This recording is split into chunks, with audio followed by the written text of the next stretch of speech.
voice from the past. This game was the fifth game of the official First World Chess Championship. It was played between Dr. Zukertort and Mr. Steinitz. The game was played on January 20th, 1886. On the next day, New York Daily published the below article.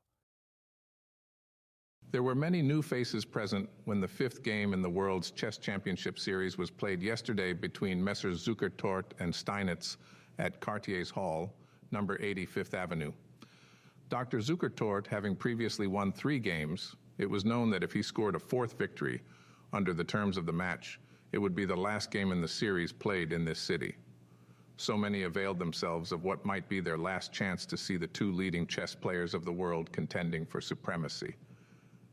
They congratulated themselves that they went, for as the sequel proved, it was their last chance.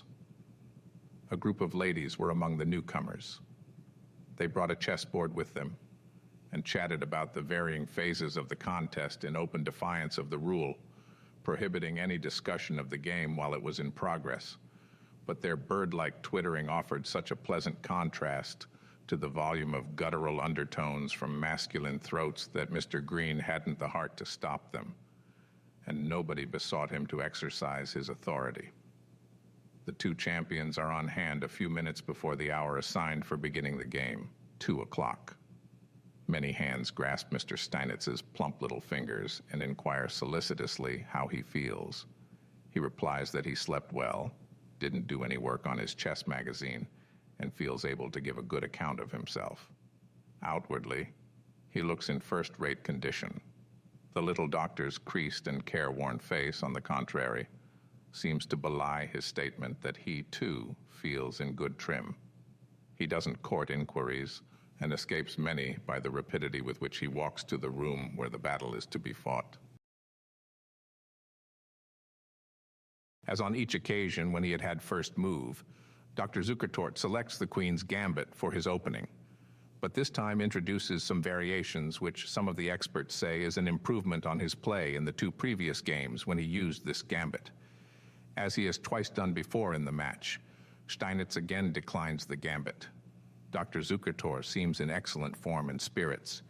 He plays with marvelous rapidity. Throughout the game, his actions are those of one who is sure of his point. Mr. Steinitz, on the contrary, ponders long over his moves and seems never sure that he has done the best thing.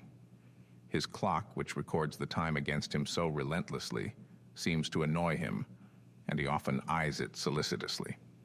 He has need watch it sharply, for when he makes his 30th move, he has only 1 minute to spare on the time limit.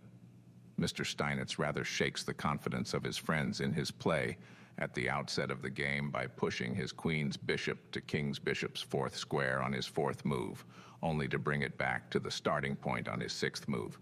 It looks as if his plan of the campaign had not been well matured. Throughout the game, he consumes twice as much time over his moves as does Dr. Zukertort. The latter, most of the time, is pacing back and forth on the floor of the little room. A friend asks him afterward if, when thus engaged, he carries the game in his mind's eye. "No," he replies. "I dismiss it from me entirely and pick it up again when I get to the board. That's the only way to play chess. One should economize his brain power as far as possible while the game is going on." But there is no let up for Steinitz. The doctor's tactics keep him thinking his hardest at the game from beginning to end. Dr. Zukertort makes 11 moves in 15 minutes, while the same number of moves occupy Steinitz 30 minutes. At the end of the first hour, he had made 17 moves, Zukertort making his 17 moves in 30 minutes. Steinitz smokes a cigar, and when he is tackling a peculiarly knotty point, puffs vigorously. Dr. Zukertort supplies him with a light for his second cigar. In the few moves preceding the expiration of his first 2 hours of play, Steinitz is so pushed for time that he can't keep his record of the game, and Dr. Zukertort reads off the back moves to him from his notes. It is pleasant to these little courtesies in view of the statements which find currency that there is bad feeling between the 2 champions. Steinitz takes frequent sips of water. He uses a plain goblet this time in place of the amber-colored one previously used, which made the spectators think that the water was diluted with brandy or something similar. There is a great deal of maneuvering without much slaughter in the game. Pawns are exchanged on the 5th moves, a white knight for a black bishop on the 12th and 13th moves, and pawns again on the 27th move. Only an expert can discern the drift of all the intricate evolutions. Both kings are entrenched by castling early in the game, but they are left open to attack later on by the forward movement of 2 pans in front of each, which the exigencies of the game seem to compel. White secures the attack and concentrates in overwhelming force on the black king's weak defenses. In vain, Steinitz tries to strengthen them. He can't bring reinforcements up in time. He spends 24 minutes pondering and perspiring over his 31st move, but no way out of the difficulties discloses itself to him. Dr. Zukertort, meanwhile, lights a cigarette. A few friends wink knowingly at him, and he replies with a smile of self-gratulation. The spectators are ignorant of what this little pantomime means, but it leaks out afterward that the doctor had told some of his well-wishers that when he felt assured of victory, he would light a cigarette or cigar. His assurance is well-founded.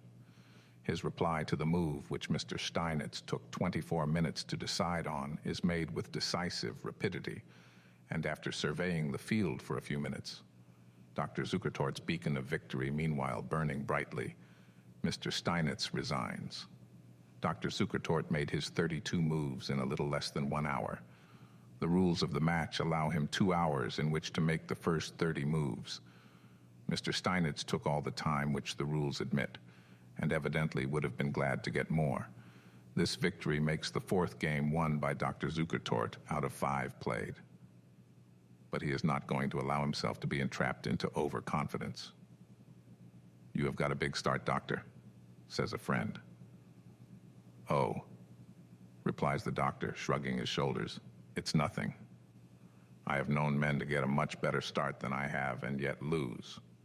The next game will be played in St. Louts, SAC, February 3rd, and the champions will continue playing there until one for the other shall have added 3 victories to his New York score." I hope you enjoyed this video. Feel free to subscribe and hit the like button.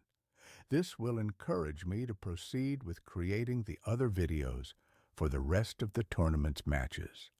Thanks for watching.